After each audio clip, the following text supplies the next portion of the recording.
Diamonds on your wrist, a plain Jane. You know what though, Tim? I find it to be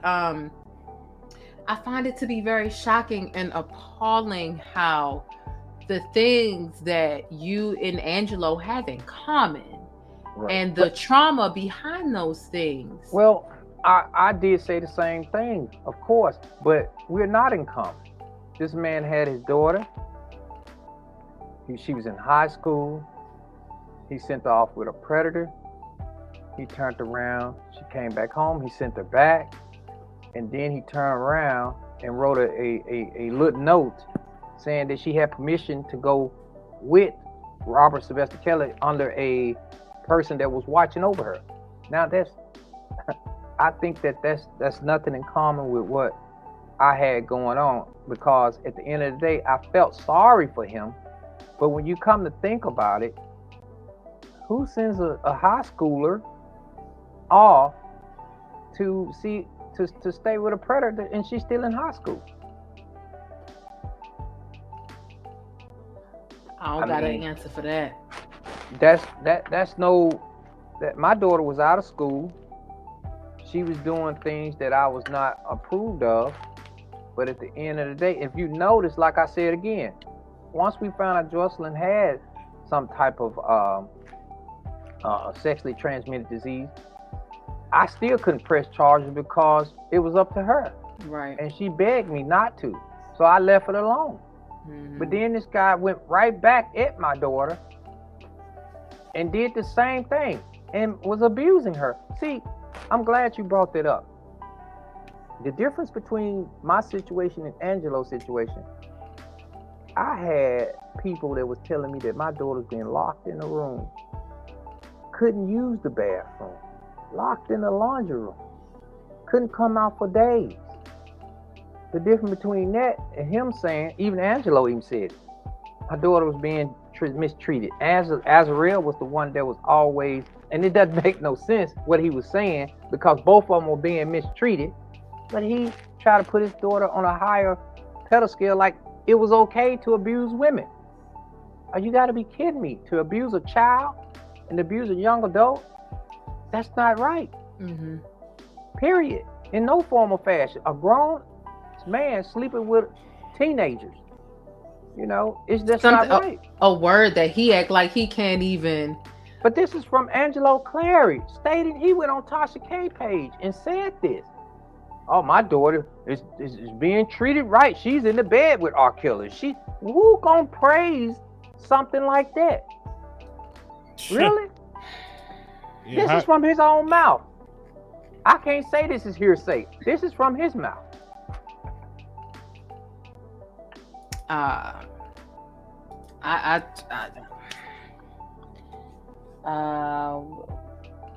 never spoke negative on Mr. Clary. Not one time. I always try to keep my peace with him. I know he was a father, but when I start now putting two and two together, this guy's no better than R. Kelly.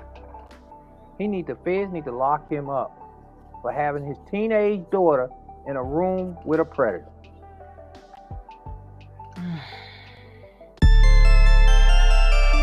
So I've come to find out over due time that Angelo Clary has told Tasha all type of false narratives from Don Russell.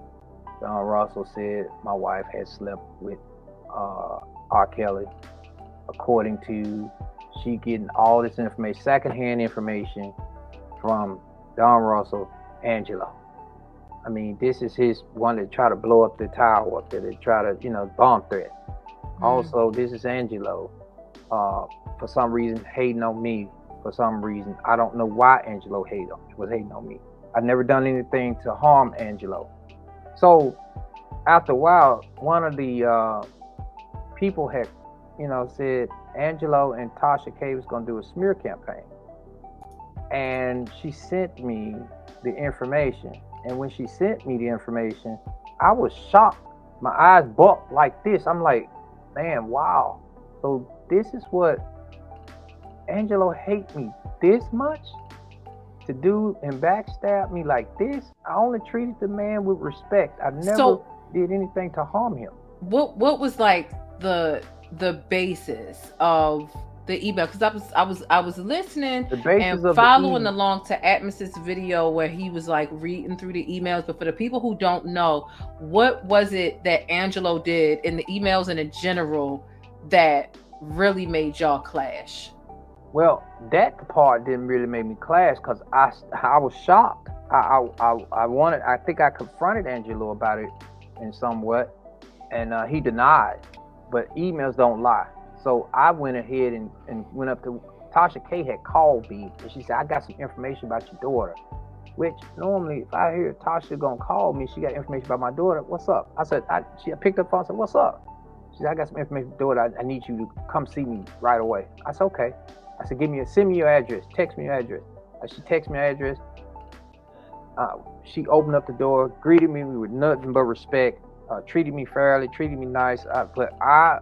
After we got through, and she, I had one of these little things that looks like this, but it's a charger, right? And I set it on the table, and I plugged my phone up in it because it's got a wire to it.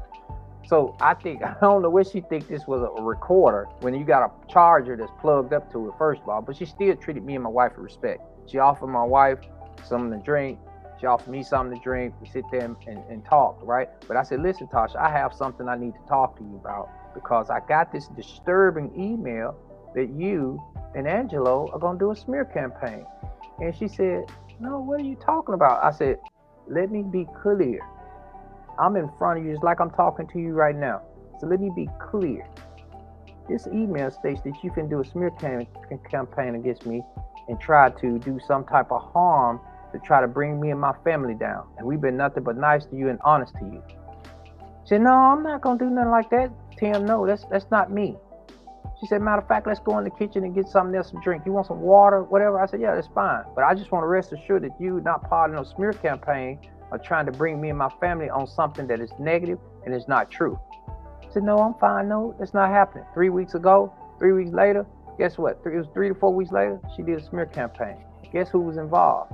Angelo and her, saying that my wife had a relationship with R. Kelly. And you know, a regular person that's got 50 people or 100 people, you know, that's fine. But she's had over, at this point, maybe 700,000 subscribers. So was this at this time, because it's unfortunate, you know, according to what you're saying, that they would want to commit a smear campaign against you. At this time, was Azriel back home with her family yet or no? No, she was not. Okay. So he wanted to take the focus off me and put more of the focus that he was the good guy. Follow this trend. He wanted to take the focus off me and put himself as the good guy. So all these things was going on, that certain people sleeping with certain people selling the kids, all this is all a part of him. Now, I don't know half of the stuff that Angelo's been through, but most of this stuff is part of Mr. Clary. And I've never spoke negative on this man because he's a father and he has a daughter. But at the end of the day, this guy is a creep. He's no better than Robert Sylvester Kelly, period. And those accusations that he stated about my wife are false, 100% false. Wait, you mean Angelo said that too? Yes. This guy had been smear campaigning me from day one. From the day I met him, he tried nothing but to do harm to my family because he did not like my wife and he did not like what my wife was about. My wife was about trying to get these girls out and she didn't feel right about Angelo. And I always try to keep the peace with that, but at the end of the day, she just didn't feel right about him. And I always used to take up for Angelo and say, you know, Angelo, he all right. I guess he's just going through something with his, you know, because his daughter missing just like ours. But my wife just didn't like him for some reason. She just didn't care for him. And, you know, I guess he saw that and he saw how my wife didn't like him and how my wife was going to come out against him. And that's when he started doing the smear campaign. Wow. By the way, Larry, I like your hat. I'm a 49ers fan. And you don't know which trash can Larry dug that out of, though. Media things have came out in the media, so I wouldn't put nothing past nobody. That's the reason why I won't stop fighting until I see my daughter and make sure she's okay. And you have every right. And I know that you have issues with some online personalities and things of that nature, but you still have every right to fight for your child, because even the individual that we talk about the emails and things of that nature, they have their child back. You don't. So I do want to talk about Tasha and Angelo. I guess we can start with Tasha.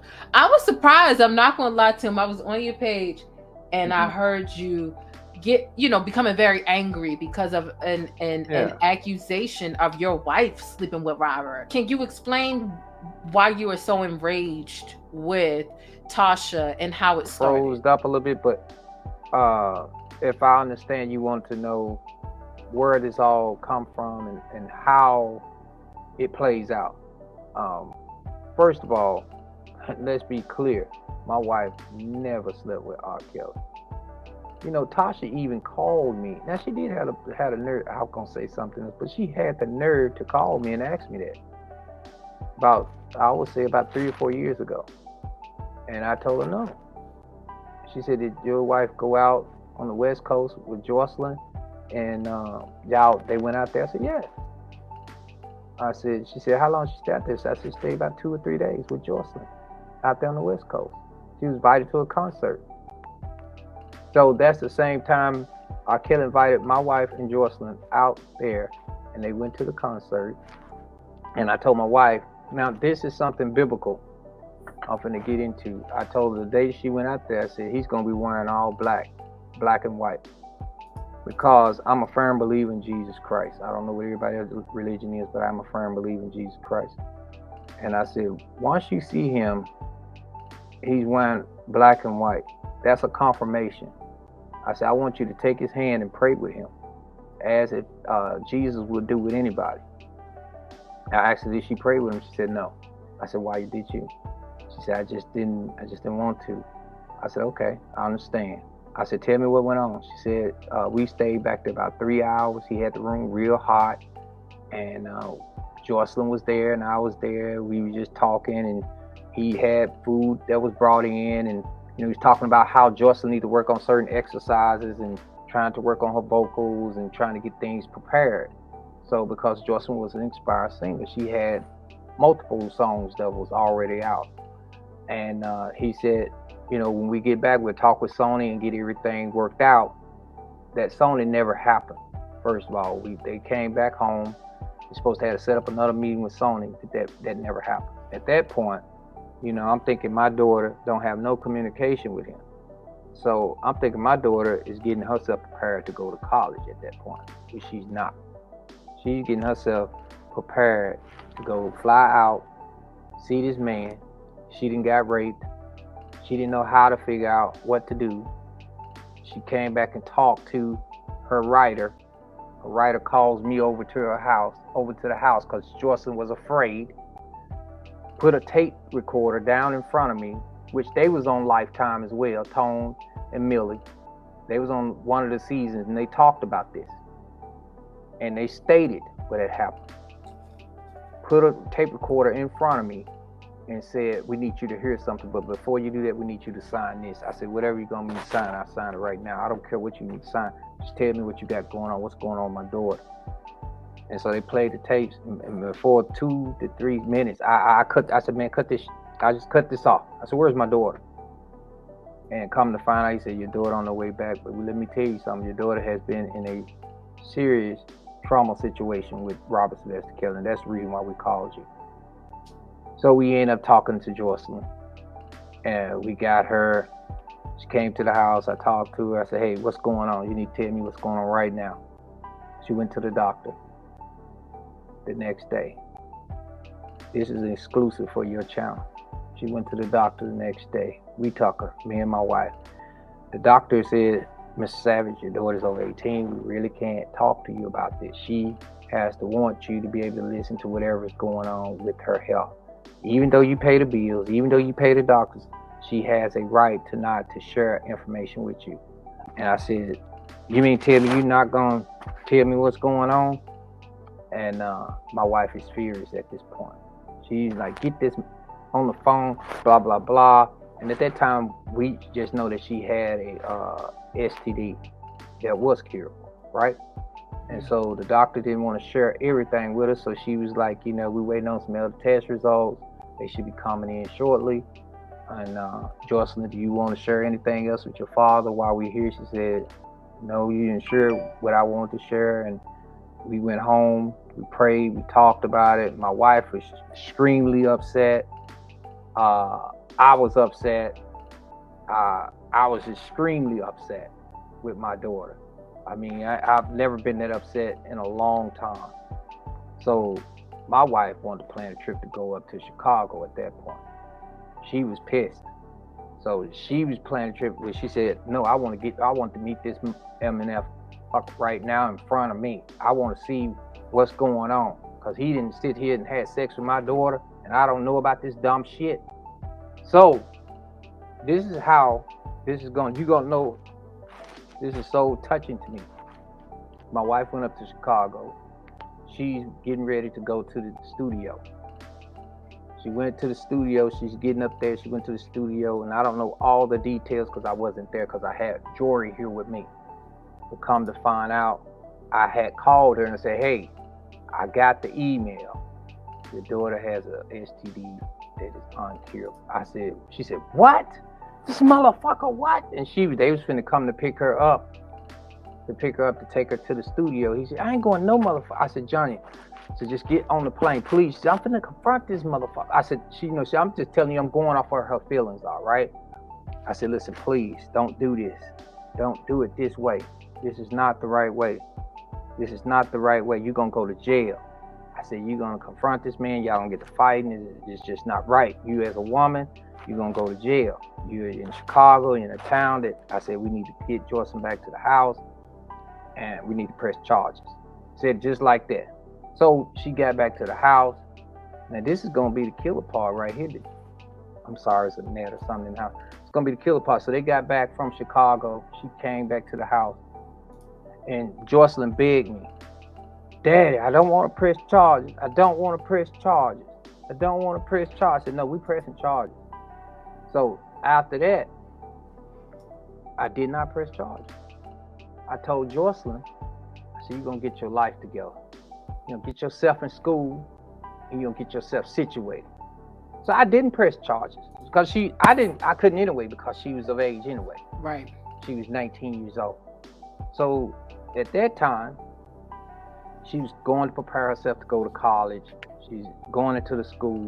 She wanted to go to Georgia University, but her friend Emtis was biting her up there.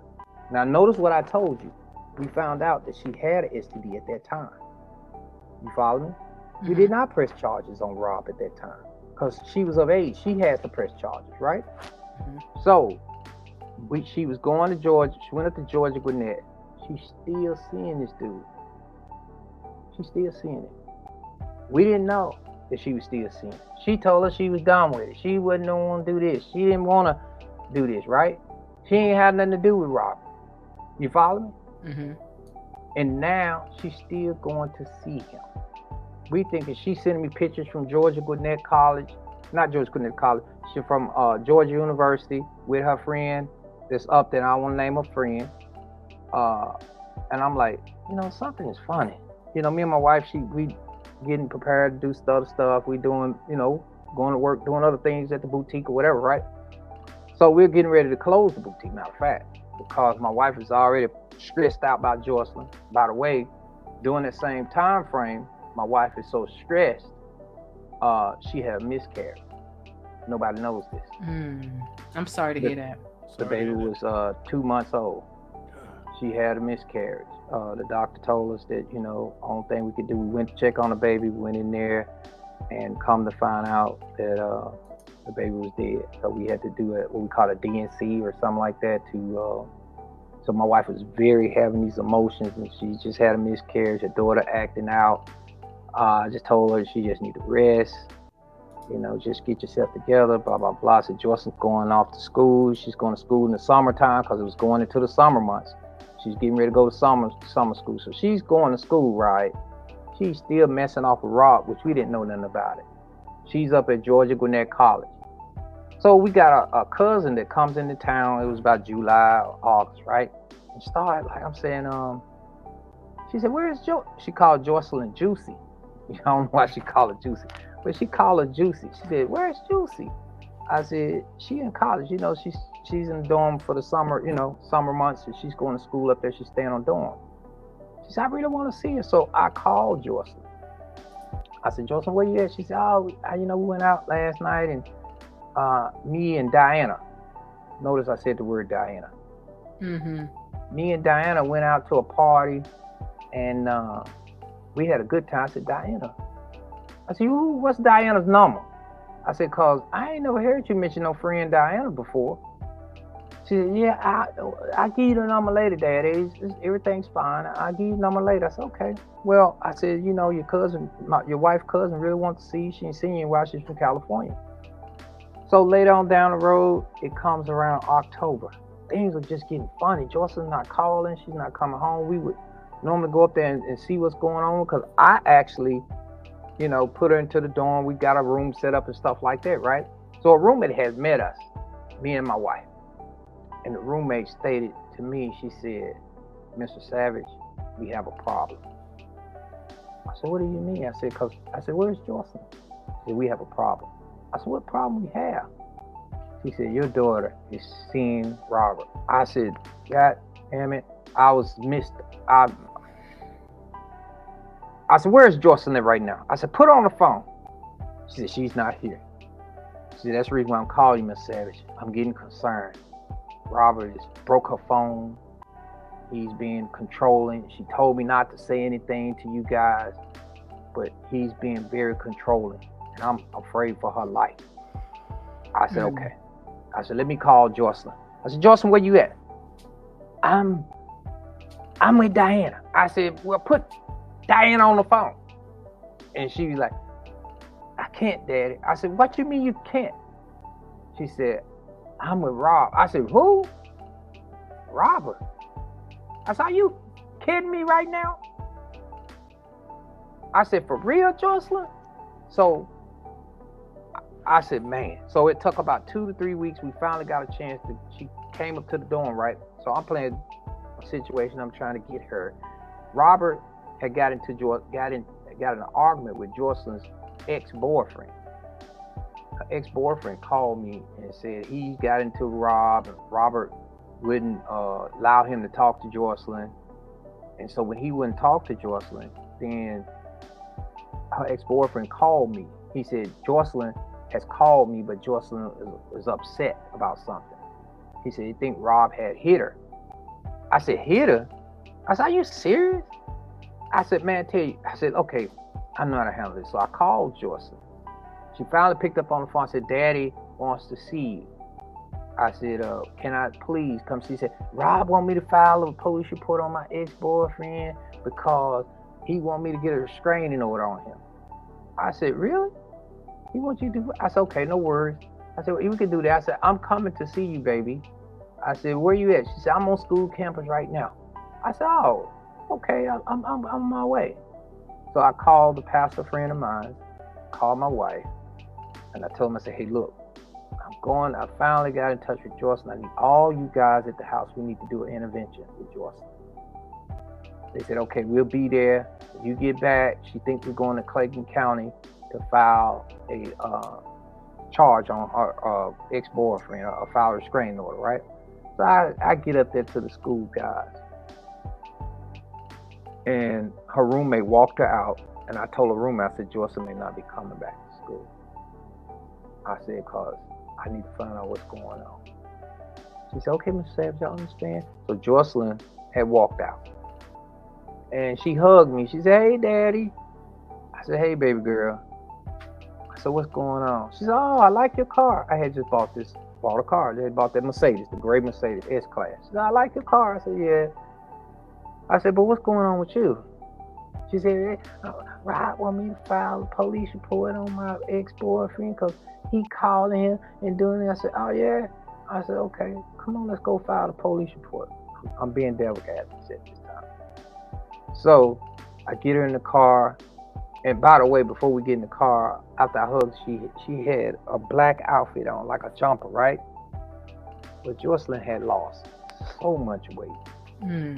She had blonde hair, like her hair was short. And then, you know, a lot of women have lace front wigs or whatever. But I wasn't expecting her hair. Her hair has never been like a boy cut. And then she had this black jumper on. And I'm looking at my daughter like, what's going on with you?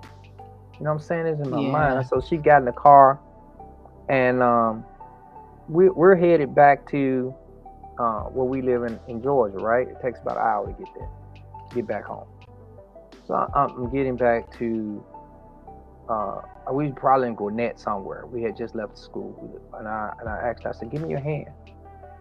And I got a hand. So I want to pray with you. I said, oh, Heavenly Father, I prayed with her. I said, just keep her mind safe, Lord, and just protect her. You know, I always go to Jesus on everything. I'm not perfect, guys, by far. I'm telling you straight up, I'm not perfect, but I do believe in Jesus Christ as my Savior. I mean, and that's something that, at least I believe in Jesus too. And I think, you know, none of us are perfect. No matter what our presentation looks like, no matter how eloquently we speak, none of us are perfect. But one thing we do agree with when it comes to you is your fight and your plight to get your child back, or at least contact with your child. Because even just having a conversation with her, you being her, you know, her parent, you can understand what's going on. If she's all right and you talk to her and it seems like she's all right, you'll be able to hear that. If she's not, you'll be able to hear and understand that too, with a simple, you know, conversation or contact. One thing that I really wanted to know, because I know you got issues with Tasha K, and you got issues with Angelo, and the emails and all this, and I'm just like, ooh, this is a lot. I wanted to ask you first about, okay, so I know things went wrong with Tasha. You said accusing your wife of sleeping with Robert. Is there anything else that contributed to the relationship that you had with Tasha going left? Well, I could tell you easy how that happened. One thing was Tasha didn't have no more than, I would say, 68,000 subscribers. Tasha got with me because she knew that Kenya, a young lady named Kenya, Rob had her to have oral sex. If you go back on Tasha K page, you'll see Kenya on there. Rob tricked the lady, she was homeless, to have oral sex with her in his truck. And Tasha thought about me, that what my family was going through. And she said, I'm going to get you in touch with the Savages, and, you know, they seem like good people. And so Tasha, you know, got her in touch with me. Me and Kenya started talking. And I helped Kenya tremendously. I told her what she needed to do, go to the hospital, get her results, and go, you know, try to press charges on Robert. Well, she walked through those things, and you know what? They treated her just like everybody else. They didn't even pay her no attention. And Kenya, she lives in Alabama today. Nice young lady. She was on Tasha's channel. So after that, Tasha would get information from me. She would put it out, of course. And the information that I was giving Tasha was very true information, very good information. It made her channel grow tremendously. After I had given Tasha so much information, Angelo came along. I don't know how I introduced her to Angelo, but Angelo came along, right? And one day, out of the blue, I noticed that Tasha was just furious with me for no reason at all. I've never did anything to say anything negative. She's always had a good relationship with me. So I don't understand where this negative relationship with her is coming with me, because I never had her to speak anything negative on me. She always been an outstanding young lady and always been a good lady. I never had no problems with Tasha at all. Rolex on your wrist, a plain giant. Okay, we're good. It sound better? Do you hear the echo? Not hear no echo. Perfect. Oh my gosh, we got that right. Thank you so much. Okay. First thing I wanted to ask you about was this raggedy woman right here. Okay. Where do you begin describing? I've spoken about it briefly. Atmos has done an amazing job covering it on his channel. I've been seeing you talk about it on Instagram, but for the people who haven't caught it, where do you begin describing this woman here? Where do you begin? She's a handler for Joycelyn. She is, I think she's a liaison person between Rob and whoever's controlling his money to where they can control Joycelyn. And it hurts my heart to see this woman in this picture right here, because she has no reason for boundaries on trying to control Joycelyn. I know that she's a nurse in New York. So I'm afraid that she could be prescribing some type of prescription drugs to keep Joycelyn kind of drugged up. That's sick. That is very, very, very possible. Yeah, it's possible, and it's sick that people like her are able to hold any type of medical license or prescribe anything to anyone.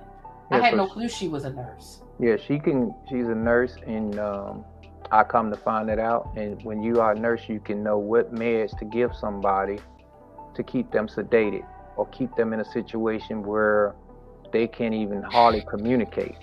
And that's what I think is really going on with my daughter.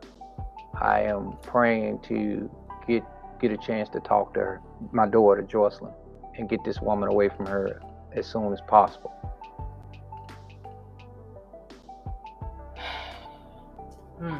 That's difficult for me to even take in at all. Okay. Oh, man. How many times have you seen her in person? I've only seen her. I've seen her in the past when Joycelyn and Azariah was on the internet, and I recognized her because I seen her walk with Joycelyn on the internet in one of Rob's cases, Robert Sylvester case.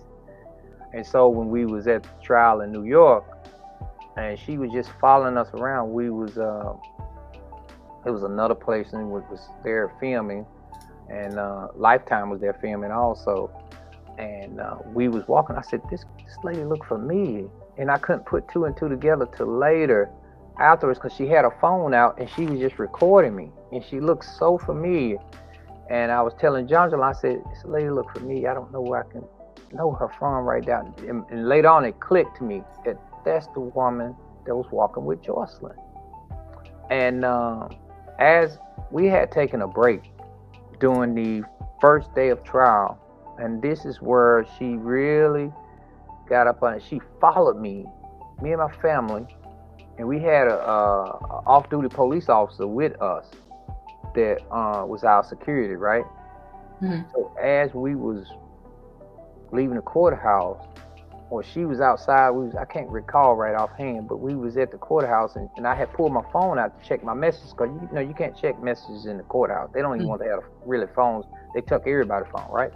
Mm-hmm. So I'm sitting there checking my message if I got a message from my youngest daughter, because she couldn't go to the courthouse. So this lady said I was filming her.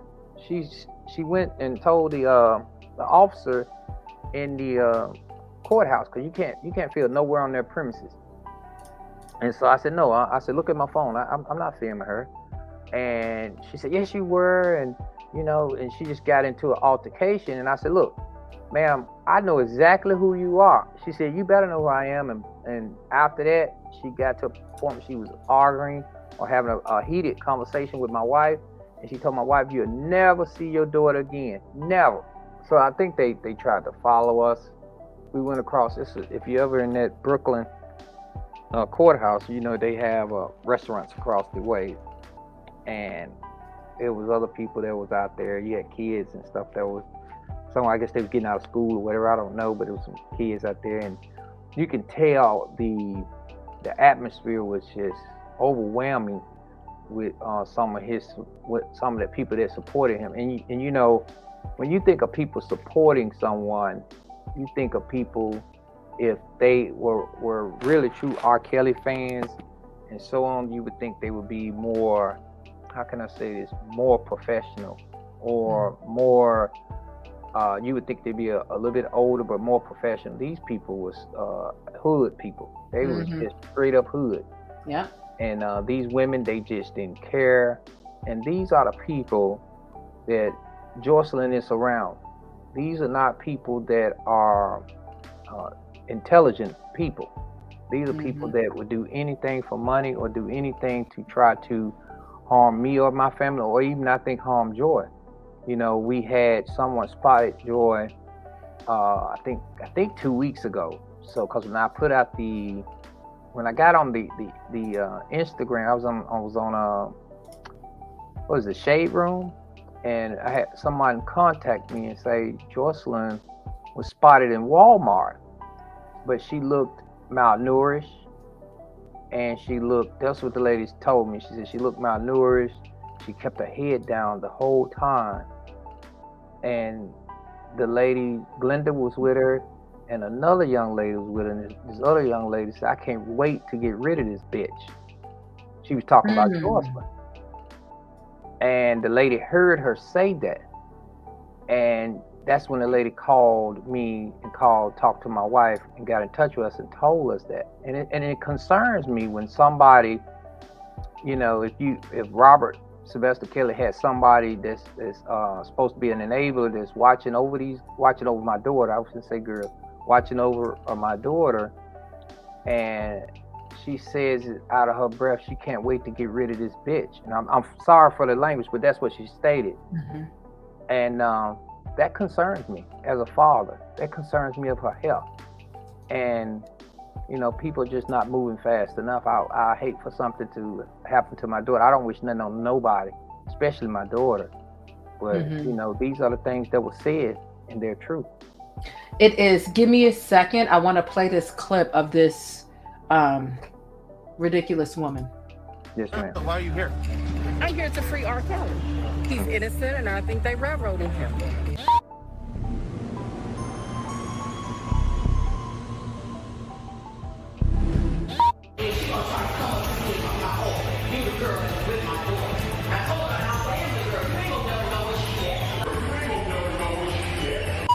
Rolex on your wrist, a plain giant. You know, and so, you know, that's her literally saying, I recorded it because I know that you've been going through hell with this woman. Right. Just if they weren't doing anything wrong, why would it be so difficult to help at least get Joycelyn to speak to you, right? A grown child once they're 18. Absolutely. But it seems like she's doing something that's inappropriate. The fact that he ain't never gonna know. Like, something seems very off about that. Right. Very off. Just like me and you talking right now. If I can get some type of information to see that my daughter is fine and healthy and okay, of course, that'll make me feel at ease. But I don't think I get that. I think that this woman is really taking control of my daughter. And she don't care how or how she's going to do it and why she's doing it, because Robert is appointing her to do it. You know, these girls was known, even when Rob was around, that they was known to be on some type of drug. You know, to I guess because of the things that's going on in the media and all that, and these girls was on drugs then. You know, so it wouldn't be surprising to me that Joycelyn is on some type of prescription drug.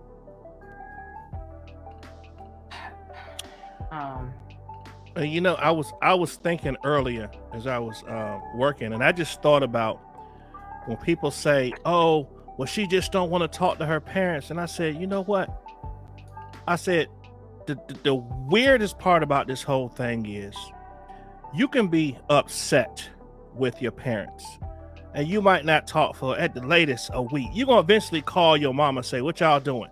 Y'all still mad? I'm still mad," or whatever, right? Exactly. But here's the part that it's unfathomable for a human mind to even consider. Let's say you're mad at your mom and your dad, okay? Y'all don't talk for a little minute. You gonna at least, let's say you don't want to talk to your little sisters. Mm-hmm. Everybody has somebody that they talk to. Even if they say, "Well, I'm mad at mama right now, but da-da-da-da-da." Then that person call you like, "Yeah, I done talked to her. She's still mad, but she's okay. She doing good. She doing this. Leave her alone. She gonna call you eventually.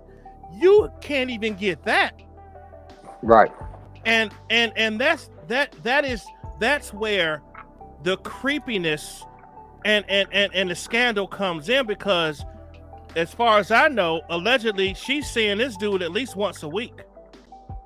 Right. And it don't make no sense to me that him, with all this stuff going on, has not told her, you know what, hey, I need this stuff to calm down. I already got this stuff going ahead of me. Reach out to them, tell them you good, do something, and get this pressure off of me. If people think that you have some of his supporters saying, well, she don't want to talk to you and you don't need to see your daughter, well, guess what? If it was their daughter, their son in this situation, they would feel different. Exactly. You know, I used to think that, but you have some people in this world that are not right in the mind. That's the reason why we have so many people who are committing suicide. That's the reason why we have so many people are killing each other as African American people, because the way they was raised. And you have to really look at the whole scenario, because some people just don't have the right mentality or how to be raised or how to treat each other. And that's where we have these enablers. They are how they was raised, how they are trying to make sure that Joycelyn doesn't see us, and it's only according to reason why, because of Robert and because of Glenda and because of the other people that are surrounding her. They do not have no respect for families, period, or their own family. Jay, and I got a quick question for you. Did you catch the part where this lady Glenda said, well, R. Kelly told them to turn the girls over to me because I'm cool. A cool chick from she said a cool chick from somewhere. I can't remember what the place, but because I'm a cool chick. You're a grown woman, and these are very young teenage girls. So absolutely, that didn't make any sense to me when I heard that. I'm a cool chick. He told him. It sounded asinine to me, but she said she don't know Joycelyn. Absolutely, she said that too. But here she is, right there in the midst. And, you know, it's just like the Patreon account. Just like 6 months ago, Joycelyn had a sonogram of a baby that was up there. It's just like a baby was born on December the 8th of 2022, had a full name, you know, and the baby was nowhere near to be Joycelyn's, or the baby was someone else, and the baby was born 5 years ago. So it's just, how can you play these games and you put this out in social media, and not just in social media, this is all over the internet, all the major newspapers. Just Joycelyn Savage has had a baby by Robert Sylvester Kelly. And, you know, Robert didn't come out until we actually came out and stated that, no, Joycelyn do not have a baby, and this is the reason why. We found the person who stated that. Hey, Jonjelyn. Yeah. Hey, Miss Savage. Brought me something to eat. Hello. Hey, everybody. Thank you. They can't hear you. I've got the what you call them. Okay. So, thank you. The book, I think it was like 11 pages or something. Is it your thought that Joycelyn wrote that, or was it also fraudulent, like the fake page as well? Yes, the Patreon account, the fake book. Now I want you to put it together here. All these things was done in New York. Who lives in New York? Glenda. Mm-hmm. The guy was from New York. New York. All these people was from New York. So that's where you have to start connecting the dots. Mm-hmm. You know, and these are the things that people do to try to either hide something or say that, hey, Joycelyn is fine. You know, when a person is assassinated or killed or anything like that, I've heard the craziest things, but it's all true. Heard somebody been in a freezer for over a year, and the person played like this person was still alive for over a year. Mm. I've heard these things. These type of. Hello, everyone. I thank y'all for. How can I say this? To just hearing my story and hearing how people have come against me and my family. Not even that, just trying to keep me from seeing my daughter. It doesn't. I know that doesn't sound right, but it's 100% facts. Not some people are trying to keep me from having any contact with my daughter, and I'm trying to really want to know why. Why would you want a man not to have a father and daughter relationship? And it all comes down to the root cause of this. And the root cause of this is Robert Sylvester Kelly. I can't say that enough. You know, I'm trying my best to, you know, nobody wrote a book on how to handle a predator like Robert Sylvester Kelly. Nobody wrote a book on how to get your daughter out of a situation that you didn't even know that she was really a part of till it was too late. Nobody wrote a book on how Angelo Clary has been stabbing me in the back from day one and trying to ruin me and my family on lies. Nobody wrote a book on all this, you know, so if the first thing I can say is to be an expert on it, I guess you can call that right now, because certain people have so much hatred in their heart to where they don't see the light that a father's just trying to spend time with his daughter, period. Well, brother, you know, me and you talk quite often, and you know, when I tell you that I came into this to be a voice and use my platform to be an advocate for y'all, you know, and right. and for your family. So, you know, like I said, Mr. Clary, he has his daughter, okay? And right. as I was telling everybody, I said, you know, I'm going to continue to use my platform to help you until you find your baby, until you get the satisfaction that you need to know that she is well, she's not right. doped up on drugs and out of her mind, and they keeping her that she has communication. We're not going to stop fighting for you, because right. you are the one who started this whole thing, and out of everybody, you're the only one that don't have your child, and it's heartbreaking. And yeah, no, and to say something on that is that, you know, when me and my wife found out that my daughter was in this situation, we come to find out that it was more women or young ladies or young girls or, you know, adolescent girls, you could say, or not, how can I say this, teenagers that was involved with this when he was in his Atlanta house. You know, it was more to it than just people just saying, oh, your daughter not being held hostage and this and that. No, he had women that he was using for sex slaves, that was having sex with other men, that was also having sex with men and probably getting paid. He was getting paid monies behind this. It wasn't the fact that he was like, okay, let's just, I'm going to have intercourse with this young lady and that young lady, this young lady. I am guaranteeing you that he had these women out here prostituting for him, and at the same time, he wasn't just getting $100, $200. I'm guaranteeing he's getting $30,000 and $40,000 to having these prostituting these women out, including my daughter, including other people, kids or whatever. And then, you know, because these people have sick fetishes out here. So, you know, you can imagine how many times this has happened to these young ladies and boys and men and girls. So when you have this type of thing that's going on out here and you're exposing it, you know, a lot of people don't want that to happen. A lot of people, even the parents that was out here that had their daughters in a situation, they didn't want this to be exposed because they may have had some value behind this with Mr. Robert Sylvester Kelly. So at the end of the day, you know, we try our best to save the victims. And I know that's what you're about. I know that a lot of people about that, and I thought that I thought Mr. Angelo was about that. You know, I have no hard feelings towards this man.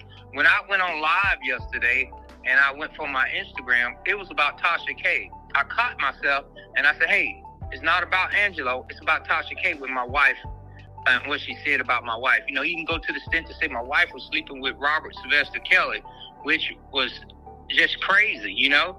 And I asked Tasha K to prove it with my wife. You know, you have no facts. She said, oh, Don Russell, the guy that called in the bomb threat, you still don't have no facts?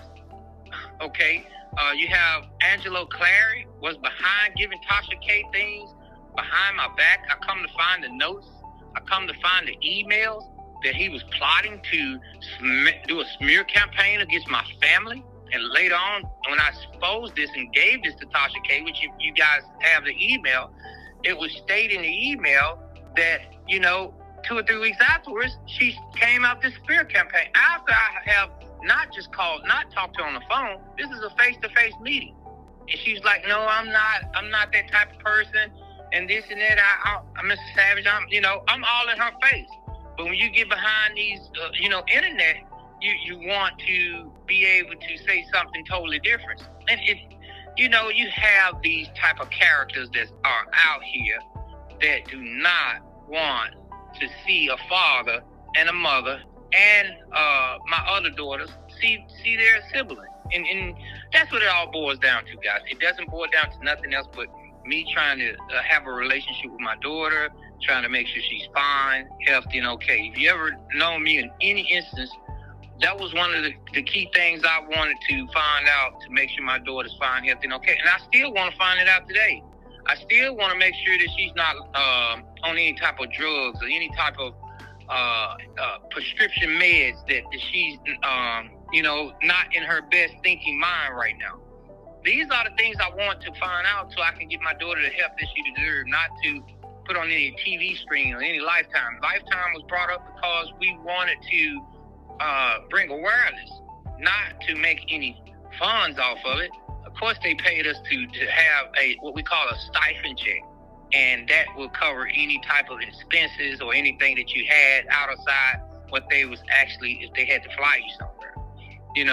And people just don't understand. Our whole motive is this and this only: to bring my daughter home and get her the help that she deserves, period. Rolex on your wrist, a plain Jane. But that's it. If you want to catch more of my commentary on Black culture or vital and trending information, be sure to subscribe by hitting that little circle in the middle of the screen, or I'll catch you in one of these rectangles to the right in another video. I'll see you there.